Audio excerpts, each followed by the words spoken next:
அனைவருக்கும் வணக்கம். பாரம்பரிய திருவள்ளுவர் குல வம்சம் பிரசன்ன ஜோதிடர் சுபமாரிமுத்து திருப்பூர்லிருந்து இந்த பதிவு உங்களுக்காக. விசாக நட்சத்திரத்தில் மாந்தி இருந்தால் எந்த கோவிலுக்கு போனால் உங்களுடைய கர்மவினை தீரும். மாந்தி என்பது யார்? எல்லாத்தோட ஜாதகத்திலையும் பாருங்க, ஒரு சில ஜாதகத்துல மாந்தியே ஜாதக ராசி கட்டத்துல சில பேர் அதுல போட மாட்டாங்க. சில கம்ப்யூட்டர்லேயே சிலதெல்லாம் வராது. ஆனால் மாந்தி பெரிய ஒரு அற்புதமான ஒரு மிராக்கலான விஷயத்தை காமிக்கும். ஏன் அப்படின்னா, சூரியனுடைய மகன் சனி பகவான், சனி பகவானுடைய மகன் மாந்தி. இந்த மாந்தி எதுக்கு அதிகமாக யூஸ் ஆகுதுன்னு கேட்டீங்கன்னா, இறப்பு தோஷத்துக்கு மாந்தி அதிகமாக முன்னோர்கள் எடுத்துக்கிட்டாங்க. அப்போ இந்த மாந்தி நிற்கக்கூடிய நட்சத்திரங்கள் எல்லாம் எப்படி எல்லாம் செயல்படுது அப்படிங்கிறத இந்த பதிவுல நம்ம பார்க்க போறோம்.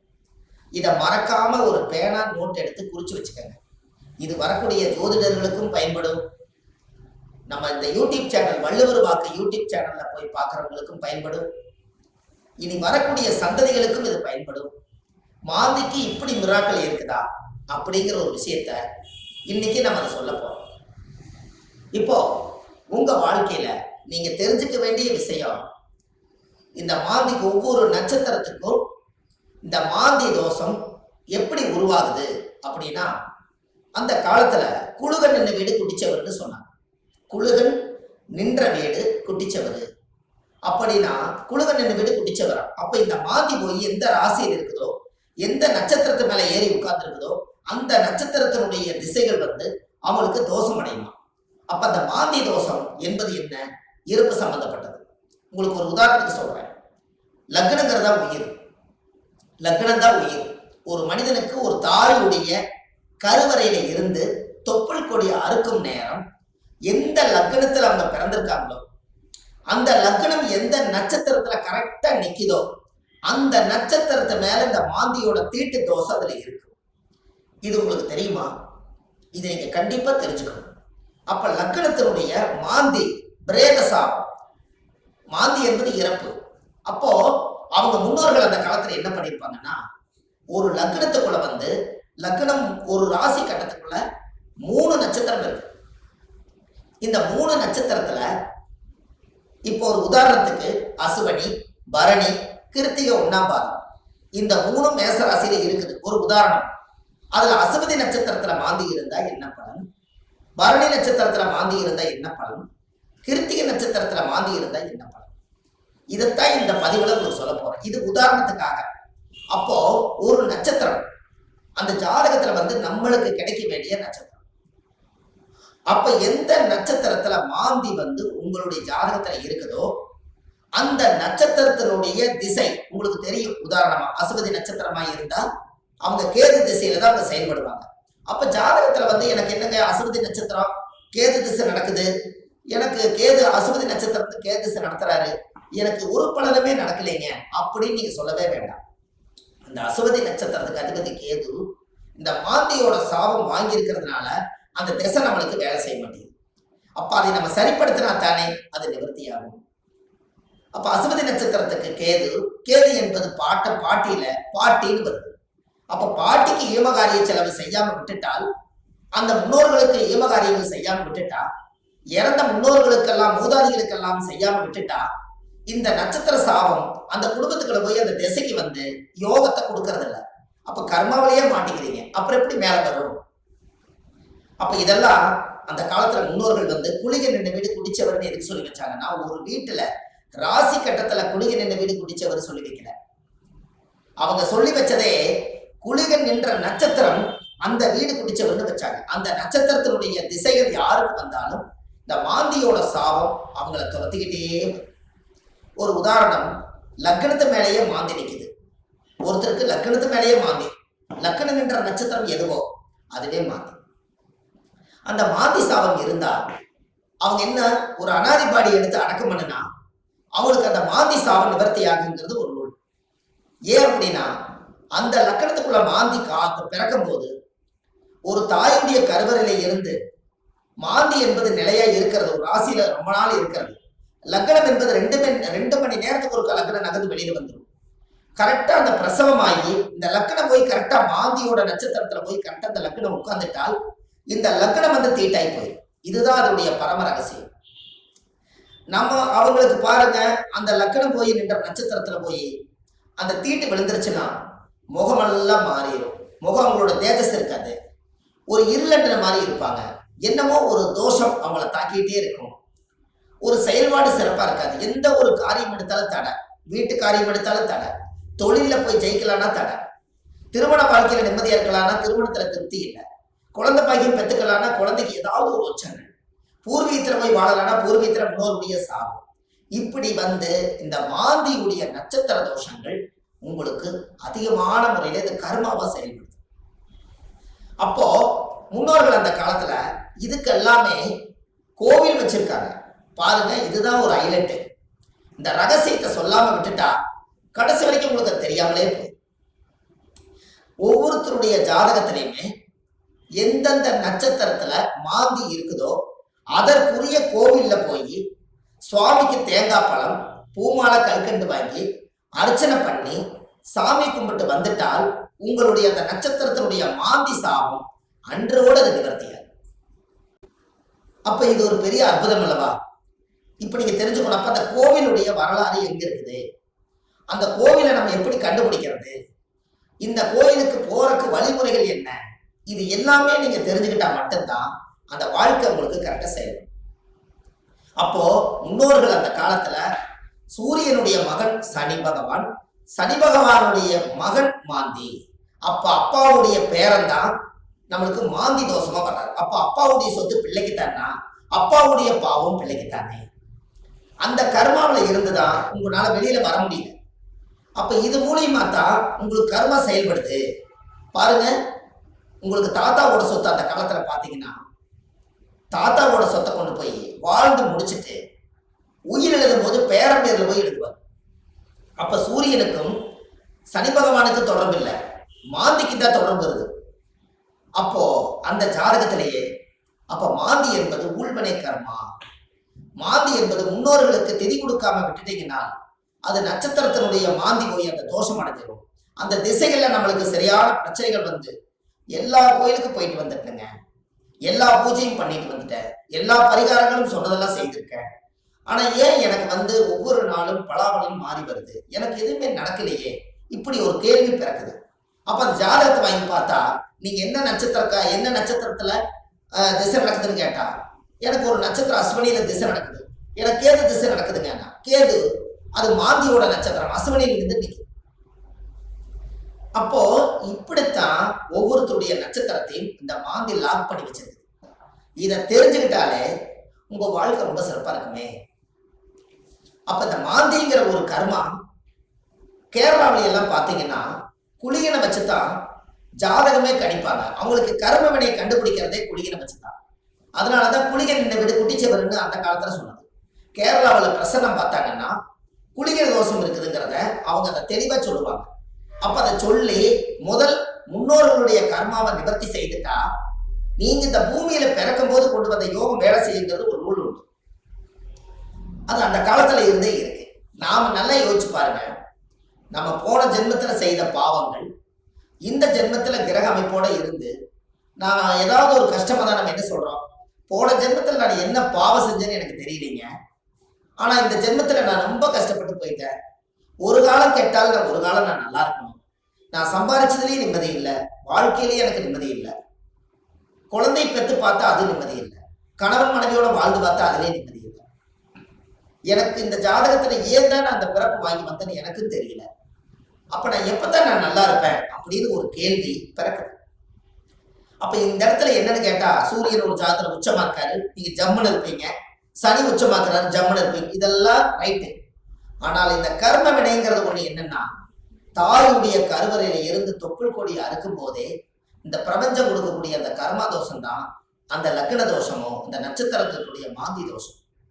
அப்போ ஒவ்வொரு நட்சத்திரக்காரர்களுக்கும் மாந்தி எந்த நட்சத்திரத்துல இருக்குதோ அதுக்குரிய கோயிலுக்கு போயிட்டு வந்தீங்கன்னா கண்டிப்பா உங்க லைஃப்ல ஒரு மாற்றம் ஏற்படும்.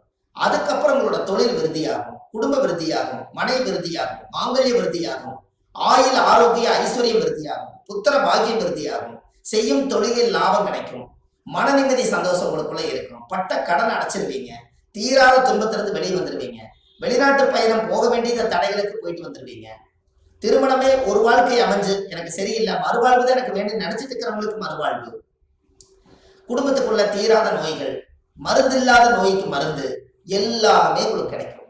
அதுக்கு நீங்க என்ன பண்ணணும், உங்க ஜாதகத்தை நீங்க நல்லா எடுங்க. ஜாதகத்தை எடுத்து உங்க ஜாதகத்துல மாந்தி சாரமாகாத கிரகம் சோரம் போய் விடுமா, மாந்தி எந்த நட்சத்திரத்துல இருக்குதோ அந்த நட்சத்திரம் எதுன்னு பாருங்க. அந்த நட்சத்திர கோயிலுக்கு கரெக்டா நீங்க போயிட்டு வாங்க. உங்களுக்கு அந்த மாந்தி நின்ற நட்சத்திர தோஷம் நிவர்த்தியானால் உங்களுக்கு நடக்கிற குடும்பத்துல எல்லாம் நல்லா.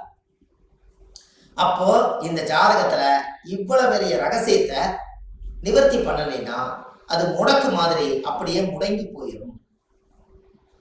இதனாலதான் அந்த ஜாதகத்துல அந்த காலத்திலேயே இந்த விஷயத்த சொல்லி வச்சாங்க. இது இன்னைக்கு தான் அது வெளியில வருது, இருந்தாலும் பரவாயில்ல. இதுக்கு மேலே அது வெளியில வரலைன்னா கடைசி வரைக்கும் இந்த ரகசியம் தெரியாமலே.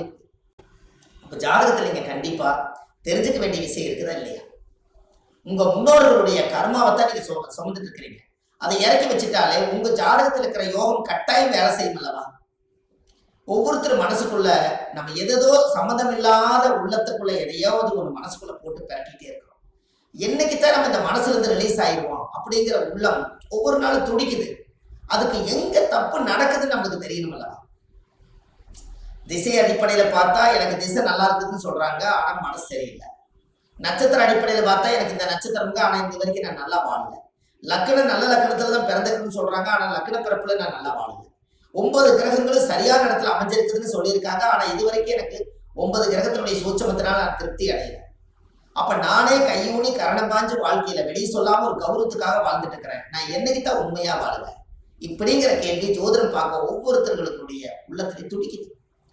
அப்ப இந்த வாழ்க்கைக்கெல்லாம் மாந்தி தான் பிரதான தோஷம், அதுதான் ஊழ்வினை தோஷம், அதுதான் கர்மவினை தோஷம்.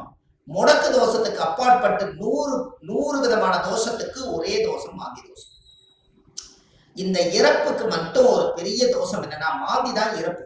உங்களுக்கு ஒண்ணு தெரியுமா? குளிகை காலத்துல சொல்லுவாங்க, ஒரு குளிகை காலத்துல ஒரு விஷயத்தை செஞ்சா திரும்ப திரும்ப செஞ்சுக்கிட்டே இருப்பாங்க. அப்ப நல்லது செஞ்சாலும் திரும்ப திரும்ப வரும், கெடுதல் செஞ்சாலும் திரும்ப திரும்ப வருமா? அப்ப குளிகை நேரத்துலதான் எதை செய்யணும்னு அந்த காலத்துல முன்னோர்கள் அதை யோசிச்சு வச்சிருக்காங்கல்ல. இது எல்லாம் தான் உலகத்துல இருக்கு. நீங்க போங்க, வள்ளுவர் வாக்குன்னு யூடியூப் சேனல்ல போனீங்கன்னா இது போல ஆயிரக்கணக்கான பரிகாரத்தை நிறைய கொடுத்துருக்கேன். கண்டிப்பா இதெல்லாம் நீங்க தெரிஞ்சுக்கணும். ஏன்னா அந்த மாந்தியோட சாபத்தை தீர்த்துட்டாலே உங்க வாழ்க்கையில ஒரு அஸ்வமேத யாகம் நடத்துறதுக்கு சமம் கொடுக்கும். எப்படி ஒரு பிரமாதமான ஒரு பிறப்புன்னு பாருங்க. அப்ப இந்த கண்டிப்பா உங்களுக்கு இதுக்கு ஒரு தீர்வு வேணும் அல்லவா? அதுக்கு நீங்க முதல் இந்த கோவிலை கண்டுபிடிக்கிறதுக்கு முன்னாடி முதல் நீங்க வீடு வாசல்லாம் வலிச்சு சுத்தப்படுத்திட்டு, இந்த மாந்திக்கு ஏதாவது ஒரு அனாதையா இறந்து போயிருந்தாலும் இல்ல ஒரு இறப்புக்கு நீங்க போனாலும், எங்களோட வாழ்க்கையில மாந்தி தோஷம் பிரேத தோஷம். யாருடைய நட்சத்திரத்துல மாந்தி இருக்கு அந்த நட்சத்திரத்துக்கு பிரேத தோஷம். அதனால இறந்தவங்களுக்கு ஏதாவது ஒரு ரோஜாப்பூ மாலை வாங்கி கொண்டு போய் மாலை போட்டுவாங்க. அப்படி இல்லைன்னா ஒரு வில்வ மாலை வாங்கி கொண்டு போய் போட்டுவாங்க.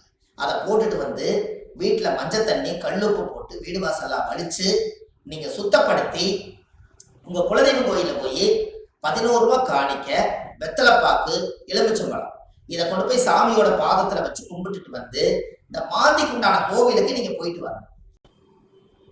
விசாக நட்சத்திரத்தில் மாந்தி இருந்தால் திருச்செந்தூர் முருகனுடைய ஆலயத்தில் சென்று கடலில் குளித்து நீராடி நாளிகை தீர்த்தத்தில் குளித்து அதிகாலையில் பிரம்ம முகூர்த்தத்தில் முதல் தரிசனம் பார்த்து வந்தால் உங்க ஜாதகத்தில் உள்ள விசாக நட்சத்திரத்தில் மாந்தி தோஷம் நிவர்த்தியாகி உங்க வாழ்க்கையில் மிக மிக அற்புதமான ஒரு யோகத்தை நீங்கள் அனுபவிப்பீர்கள். அப்ப அந்த கோவிலுக்கு நீங்க போறதுக்கு முன்னாடி இந்த வீடு வாசல்லாம் பழிச்சு நீங்க சுத்தப்படுத்தி, குழந்தை பிறந்த வீடு, வயசுக்கு வந்த வீடு, இறந்த வீடு, இந்த வீட்டுகளுக்கெல்லாம் நீங்க போகாம இந்த பிரேதத்துக்கு நீங்க மாலை போட்டுட்டு 3வது நாள்ல இருந்து ஒரு 3 நாளைக்காவது வீடு வாசல்லாம் வலிச்சு சுத்தப்படுத்தி நான்வெஜ் எதுவுமே யூஸ் பண்ணாம நீங்க பரிசுத்தமா நீங்க இருக்கணும். இருந்துதான் நீங்க அந்த கர்மவினை தீர்க்கக்கூடிய கோயிலுக்கு நீங்க போயிட்டு வர முடியும். நல்லா புரிஞ்சுக்கங்க. இதுல குலதெய்வம் எனக்கு தெரியலீங்கன்னு சொன்னால் உபாசன தெய்வம், நீங்க என்ன இஷ்ட தெய்வத்தை இப்ப வணங்கிட்டு இருக்கிறீங்களோ அந்த தெய்வத்தோட பாதத்துல வெத்தலை வாக்கு, எலுமிச்சம்பழம், பூ, பழம், கனி வச்சு சாமி கும்பிடுங்க. ஒருவேளை எனக்கு உபாசன தெய்வம் தெரியலனா விநாயகர் கோயில வச்சு சாமி கும்பிடுங்க. வினையை தீர்க்கக்கூடியவர் விநாயகர். அப்படி ஒருவேளை எனக்கு விநாயகர் கோயிலும் முடியலைன்னா முருகன் கோயில்ல திருச்செந்தூர் முருகனை நினைச்சுக்கலாம். 6 பட வீட்டுல எந்த படம் வேணாலும் நீங்க எடுத்துக்கலாம். இப்படி ஏதாவது ஒரு தெய்வாலயத்துல வெத்தலை பாக்கு, 11 ரூபாய் காணிக்க, எலுமிச்சம்பழம் இதை வச்சு நான் இந்த கர்ம வினையை தீர்த்துட்டு வர்றேன், அதை தீர்த்துட்டு வந்ததுக்கு அப்புறம் என்னுடைய வாழ்வாதாரம் நல்லா இருக்குன்னு சொல்லி நீங்க அந்த ஒரு மூல மந்திரத்தை நீங்க ஒரு கோயில்ல போய் சொல்லணும். என்னன்னு சொல்லணும்? முற்பிறவியில செய்த பாவங்கள் என்னோட கர்மாவெல்லாம் தீரணும்னு சொல்லி கோயில்ல நீங்க விளக்கு போட்டு ஒரு 21 முறையாவது அந்த கோயில் முன்னாடி போய் சாமி கிட்ட சொல்லணும். என்னன்னு? முற்பிறவியில செய்த பாவங்கள் எப்பிறவிக்கும் தொடராமல் இருக்க, இப்பிறவியிலேயே என்னுடைய தந்தை வழியில வந்த கர்ம வினைகளும் தாய் வழியில வந்த கர்ம வினைகளும் என்னுடைய இந்த பூர்வ ஜென்மத்துல நான் இந்த பூமியில கொண்டு வந்த கர்ம வினைகளும் இன்றோடு நிவர்த்தி ஆகட்டுன்னு சொல்லி உங்க ஜாதகத்துல இந்த கர்மா தோஷத்தை நீங்க சுத்தப்படுத்தியாச்சுன்னா அன்னையோட உங்க வாழ்க்கை ரொம்ப சிறப்பா இருக்கும். இதை சொல்லி விளக்கு போட்டு சாமி கும்பிட்டு தேங்காய் பழம், பூமாலை, கல்கண்டு வாங்கி அர்ச்சனை பண்ணி சாமி கும்பிட்டு வாங்க. அன்னையோட அது நிவர்த்தி ஆகும். அந்த கோவில் என்னங்கிறது தான் இப்போ உங்களுக்கு சொல்ல போறேன். ஏன்னா இந்த கோயில் நம்ம எப்ப சொல்லணுங்கிற ஒரு விதி இருக்குது. இந்த அர்த்தங்கள் எல்லாம் புரியாம நீங்க கோயிலுக்கு தெரிஞ்சிட்டாலோ கோயிலுக்கு போனாலோ விவரம் பத்தாது. அதனால நீங்க இதை செஞ்சீங்கன்னா உங்க வாழ்க்கை ரொம்ப பிரமாதமா இருக்கும் என்று சொல்லி இந்த ஒவ்வொருத்தரோட வாழ்க்கையிலையுமே இந்த மாந்தி தோஷம் நம்மளை ரொம்ப கடுமையான பாதிப்புல கொண்டு போய் எல்லா மக்களையும் உட்கார வச்சதுனால இந்த மாந்தியிலிருந்து நீங்க விடுதலை ஆயிட்டால் உங்களுக்கு சுதந்திரம் கிடைச்சாச்சு. உங்க ஜாதகத்தினுடைய பிடியிலிருந்து, தோஷத்தினுடைய பிடியிலிருந்து, உங்க வாழ்வாதாரத்தினுடைய பிடியிலிருந்து நீங்க மிகப்பெரிய பிரம்மாண்டமான ஒரு ஆரோக்கியமான வாழ்க்கை வாழுவீங்க. இந்த மாந்தி சாபத்தை நிவர்த்தி பண்ணிட்டு வாங்க. உங்க வாழ்க்கை எப்படி இருக்குதுன்னு மட்டும் பாருங்க. வள்ளுவர் வாக்குன்னு யூடியூப் சேனல்ல போயிட்டு இருக்குது. ஆன்லைன்லயே நம்ம ஜாதகம் பார்க்கறோம். Date of birth, time, place நீங்க கொடுத்தா போதும், ஜாதகத்தை கணிச்சு போன்லயே உங்களுக்கு சொல்லிடுறோம். இதுல உங்கள் ஜாதகத்துல கீழே போயிட்டு இருக்கிற நம்பருக்கு நீங்க ஒரு முன்பதிவு செய்து வச்சுக்கோங்க. இந்த மாதிரி 1000 பரிகாரங்கள் உங்களுக்கு எளிமையா கொடுத்துருக்கறனால இதை நீங்க ஒரு சப்ஸ்கிரைப் பண்ணுங்க. டெய்லி போடக்கூடிய வீடியோ உங்களுக்கு வந்துடும். அப்ப இந்த ஒரு சூட்சமத்தை இன்னைக்கு இந்த மாந்தி தோஷத்தை நிவர்த்தி பண்றதுக்கு கட்டாயமா உங்களோட வாழ்க்கையில ஒரு மிகப்பெரிய ஒரு மாற்றத்தை நீங்க ஏற்படுத்த போகுது. அப்ப என்னென்ன நட்சத்திரத்துல மாந்தி இருந்தால் இந்த கர்மதோஷம் நீங்கிறத 27 நட்சத்திரத்துக்காரர்களுக்கும் இந்த வீடியோவை நான் உங்களுக்கு பதிவா கொடுக்குறேன். ஒவ்வொரு நட்சத்திரக்கார 27 நட்சத்திரத்துல யாராரு இந்த உலகத்துல எந்தெந்த நட்சத்திரத்துல நீங்க பிறந்திருக்கீங்களோ அந்தந்த நட்சத்திரத்துல போய் அதுக்குரிய கோயிலுக்கு போய் வழிபாடு பண்ணிட்டு வாங்க. கண்டிப்பா உங்க வாழ்க்கை நல்லா இருக்கும். அதுக்காக இந்த பதிவை கொடுக்குறேன். பாரம்பரிய திருவள்ளுவர் குல வம்சம், பிரசன்ன ஜோதிடர் சுப மாரிமுத்து, திருப்பூர்ல இருந்து. நன்றி, வணக்கம்.